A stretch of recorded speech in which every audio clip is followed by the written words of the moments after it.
তো আজ হলো পয়লা বৈশাখ। পয়লা বৈশাখের সকল বন্ধুকে অনেক অনেক শুভেচ্ছা ও শুভকামনা রইল।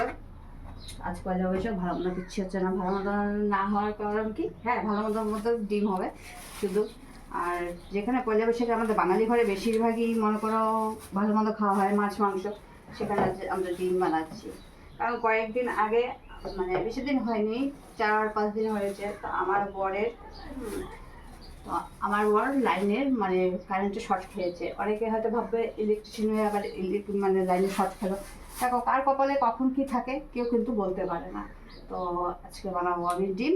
তো এই দিয়ে আজ পয়লা বৈশাখে খাওয়া হচ্ছে। আর আমার বর কিছু খেতে পারছে না, মানে জিভটা জিভটার মধ্যে, মানে কারেন্টে শর্ট খাওয়ার পরে না, ও তো উপরে ছিল, মাথার মধ্যে লেগেছে। তো জিভের ভিতরের মধ্যে পুরো একদম কেটে কেটে গিয়েছে, থেতা থেতা হয়ে গিয়েছে। তো কাল যাবে ডাক্তার দেখাতে। তো এখন মতন টাটা বন্ধুরা।